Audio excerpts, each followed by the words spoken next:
আসসালামু আলাইকুম। তো গত শুক্রবার আমি যখন পাখিরহাটে যাই, পাখিরহাটে যে আসলে অনেকগুলো পাপি দেখে ফেলি, বাট আমি আসলে কুকুর নিব এটা কখনো চিন্তা করি নাই।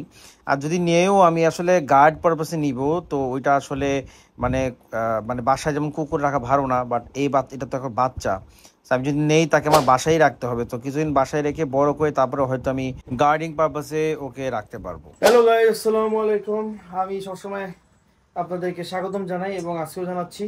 এবং একটা জিনিস হচ্ছে, আপনারা জানেন যে আমি আমার প্রত্যেকটা ট্যাঙ্ক এবং প্রত্যেকটা পেজ দেখে আমি ক্লিন রাখার চেষ্টা করি। কামড় দাও কেন?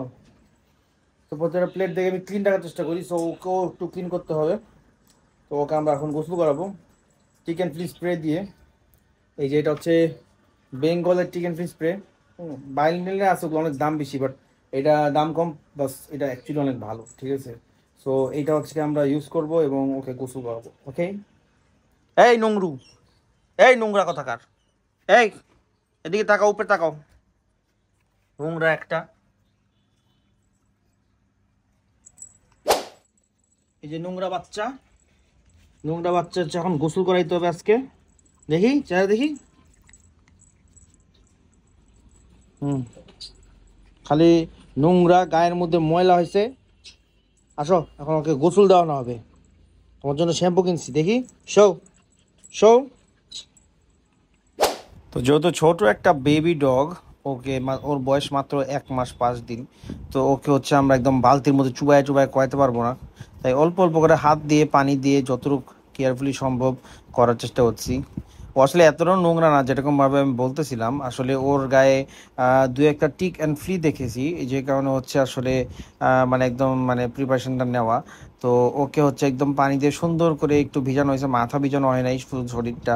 এরপরে বেঙ্গলের থেকে যে টিক অ্যান্ড ফ্রি শ্যাম্পুটা আছে, যেটা আমি বারবার ভুলে স্প্রে বলছি একটু আগে, তো ওই শ্যাম্পুটা ইউজ করছি, কারণ ওই শ্যাম্পুটা অ্যাকচুয়ালি আমাদের লোকাল প্রোডাক্ট, বাট সবচেয়ে বেস্ট বিষয় হচ্ছে যে ওইটা খুব পেট ফ্রেন্ডলি। সো যদি কুকুর বেলের মুখেও চলে যায় সমস্যা নাই, ওইটা কোনো ক্ষতি করবে না। বাট আমরা ওই জন্য মুখে যেন না যাই, ওই সেফটি মেনটেন করেই গোসলটা করানো হয়েছে। এবং সুন্দর মতন হাত পা যেগুলো আর কি সবসময় ওরা সব ময়লাটা লাগায় আর কি। ময়লা বলতে গেলে কি, মানে ধুলা বালি যাই আছে বাসার মধ্যে ওইটাই লাগে। তো ওইটা একদম সুন্দর করে ক্লিন করে একদম এরপরে দেখবেন যে মাথার মধ্যে অল্প করে জাস্ট হাত দিয়ে পানি দিয়ে বোলাই দেওয়া হয়েছে, কারণ আমরা চাই না যে এই ছোটো একটা কুকুরের ঠান্ডা লাগুক। আর এমনি তো গরমকালের সময়, বাট তারপর ঠান্ডা তো লাগতেই পারে, যত ছোট একটা প্রাণী। তো ও আসলে মনে হয় প্রথমবার বা সেকেন্ডবার গোসল করতে লাইফে, এই জন্য আমাদের কাছে এখানে প্রথমবার।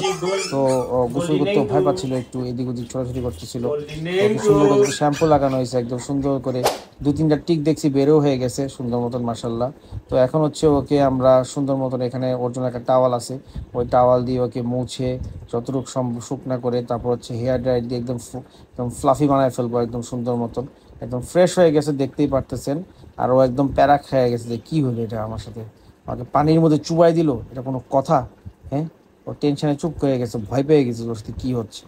তো যাই হোক, ওকে সুন্দর মতন মানে ক্লিন টিন করা হচ্ছে, যেন ও আমাদের সাথে যেহেতু থাকবে, আমাদের বাসায় যেহেতু থাকবে কয়েকটা দিন, তো ওকে যেন সুন্দর করে আমরা একদম করতে পারি, ক্লিন রাখতে পারি, আর যেন কোনো ধরনের পোকামাকড় বা কোনো ধরনের ময়লা যেন না থাকে। এটি আমাদের দেখার বিষয়। আর আরেকটা জিনিস আমার বলতে হবে, সেটা হচ্ছে যে আপনি যদি কোনো ধরনের পোষা প্রাণী রাখেন, যেটাই হোক না কেন, সবসময় চেষ্টা করবেন যে ক্লিন রাখার জন্য, তাহলে আপনাদের বাসায় কখনো গন্ধ হবে না এবং সুস্থ পরিষ্কার থাকবে। মার্শাল্লাহ, এখন একদম ক্লিন হয়ে গেছে, দেখতেই ভালো লাগতেছে। দেখেন ফারটা একদম সুন্দর হয়ে একদম সাদা হয়ে গেছে একদম, যদিও সাদা না, একটু একটু গোল্ডেনিশ কালার। আর ও কিছু হইলে আমার দুই পায়ের মাঝখানে ঢুকে বসে থাকে এবং আমার সাথে খেলার চেষ্টা করে। তো ওর কাজই এটা। আর যেহেতু বাচ্চা একটা পুচকু, তো ও আপনি সাইজটাই দেখতেছেন যে কতটুক সাইজ, ওকে দেখে কে নিবে না, ওকে দেখেই তো মায়া লাগে। তো আমার বউ আর আমার বেবির সাথে এখন খেলাধুলা করতেছে, এবং ও দৌড়াদৌড়ি করতে খুব পছন্দ করে। এবং মানে ছোট্ট একটা পুচকু, ওকে দেখলেই মায়া লাগে। তো দেখতে পাচ্ছেন কি সুন্দর খেলাধুলা করতেছে। সবাই এই কুকুরটার জন্য দোয়া করে দিবেন, যেন ওর জন্য সুস্থভাবে আমরা এখানে বড় হইতে পারে, এবং বড় হইলেই যেন ও যেই পারপাসে ওকে আনা হয়েছে ওই পারপাসে যেন সার্ভ করতে পারে। এবং আমাদের সাইড থেকে আমরা যতটুকু চেষ্টা করতেছি, মানে আমরা যতটুকু পারতেছি আমরা চেষ্টা করতেছি ওর সাথে একটু খেলার, ভালো সময় দেওয়ার, ওর ফ্রেন্ড হওয়ার। এবং দেখেন কি সুন্দর আমার ওয়াইফের সাথে ও খেলাধুলা করার চেষ্টা করতেছে। এবং ও খুব লক্ষ্মী বাচ্চা, ও শুধু খায়, ঘুমায়, এবং কোনো কিছু নষ্ট করে না, কোনো কিছু ময়লা করে না। তো সবাই জন্য দোয়া করবেন এবং আমার প্রত্যেকটা প্রাণীর জন্য দোয়া করবেন, সবাই যেন ভালো থাকে, সুস্থ থাকে। আজকের ব্লগটা এতটুকু, সবাই ভালো থাকবেন, সুস্থ থাকবেন। আসসালামু আলাইকুম।